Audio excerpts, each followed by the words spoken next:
Hi folks, it's Mad Dog Merv. I'd like to share with you this week my inspiration, what really got me started in military history, particularly World War II history and Pacific War history. I'd like you to meet my dad. Well, it's kind of hard for you to do that because, well, he passed away a little over a year ago and he's no longer with us. But I would like to share with you a little bit about his military service. That's what really got me interested. Some of his war stories really got me interested in learning more about the war in the Pacific in World War II. He served in the Philippines towards the end of the war and was actually training to be part of the invasion of Japan. Had the atomic bomb not been dropped, who knows, I might not even be here. But a lot of what you see on my channel is military stuff, and a lot of it is Pacific World War II history. Like these tanks here that I've been working on lately, these Japanese tanks. I've never really done them before and thought it'd be fun to kind of model one after what he had seen in the Pacific.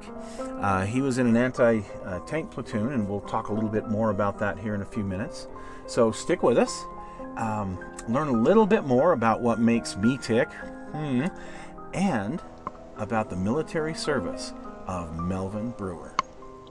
In August of 1944, a young husband and father named Mel Brewer answered his country's call and reported to Fort Douglas in Salt Lake City, Utah for induction into the U.S. Army.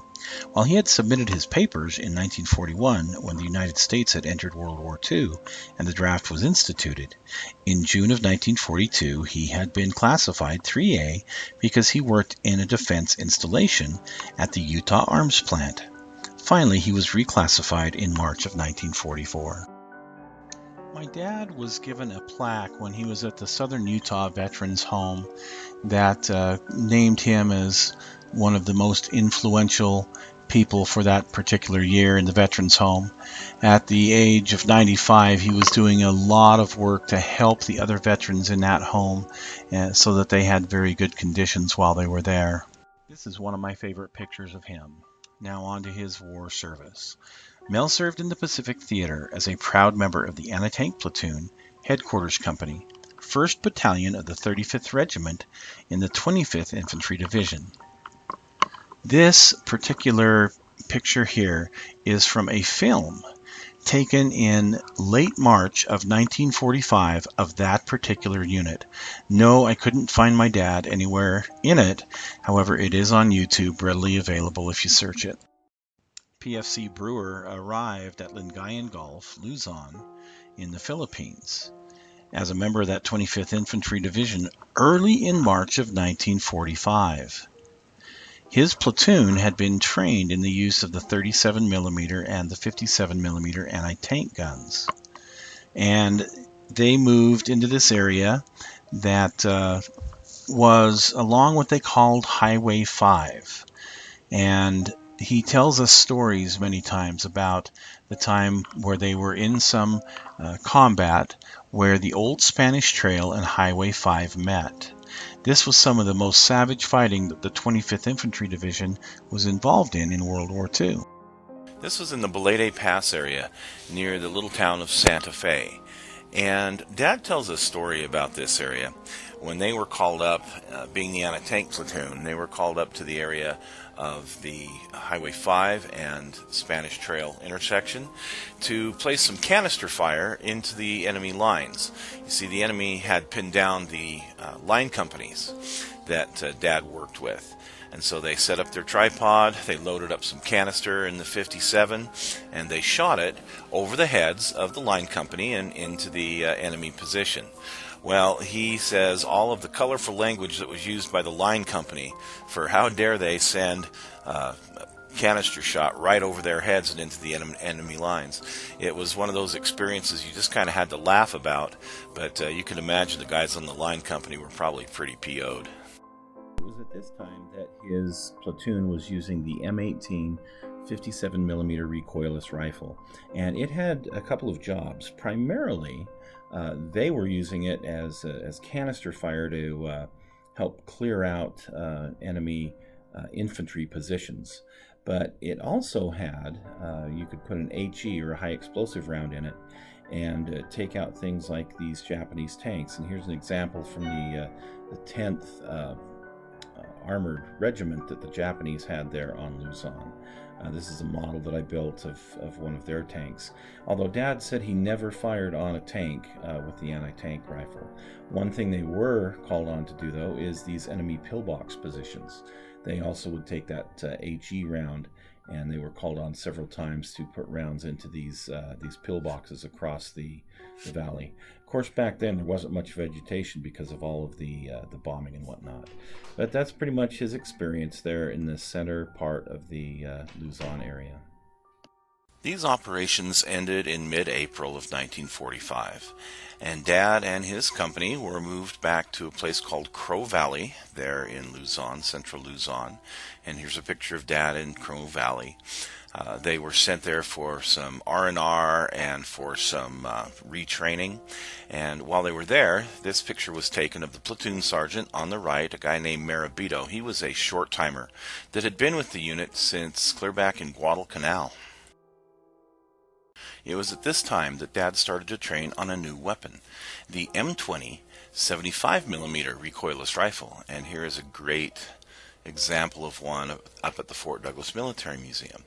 They were training for a special mission called Operation Downfall, which was the invasion of Japan. Dad's portion of this was to launch in November of 1945 on the east coast of Kyushu. While doing some research for an upcoming book that I'm writing, I found this map of the area where his group was supposed to land for the invasion. And because of that, I was able to do a little more research and find a picture of the actual beaches of the area where he was supposed to land.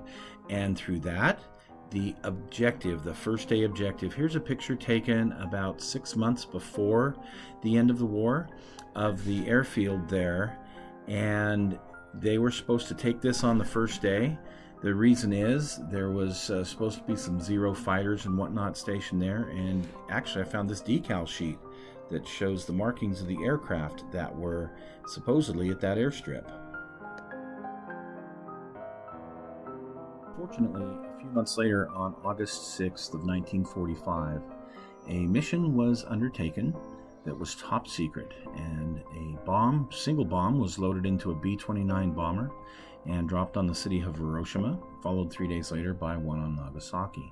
These particular bombs were nuclear in nature. Here is a replica of the little boy bomb that was loaded and dropped on the city of Hiroshima. This replica sits out at the Wendover Museum here in Wendover, Utah. Anyway, that effectively ended the war.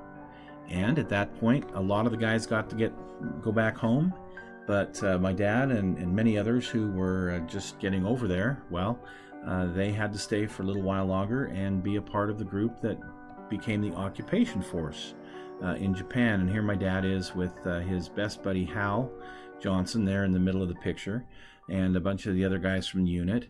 And here they are in Japan as part of that occupation force.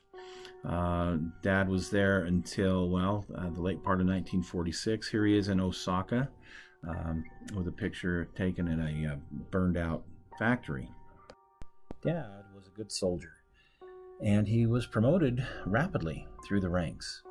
Remember, in March of 1945, he was just a PFC when he landed in Lingayen Gulf. Well, by December of 1945, he'd risen to the rank of staff sergeant, and he was the anti-tank group's platoon sergeant. He was further promoted to the rank of technical sergeant in March of 1946. Later that spring, Mel was given the choice to stay in the Army or become a master sergeant or go back home to civilian life, and he chose to return home. And on April 4th of 1946, he returned to the home on Garden Avenue and was reunited with his wife and young daughter.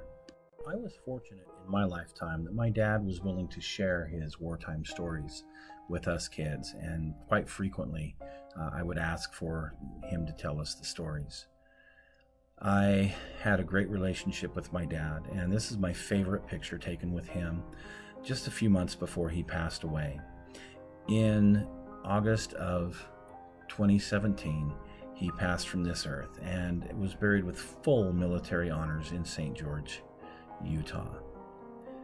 We had rifle company there. We had a bagpipe playing Amazing Grace there. It was absolutely an amazing send-off to this amazing man. So on the wall in my bedroom, I have hung this shadow box. And the flag and the 1,000-stitch belt, we've researched in no way that we can identify them, so I'm not giving them back to anybody. They are here on the wall.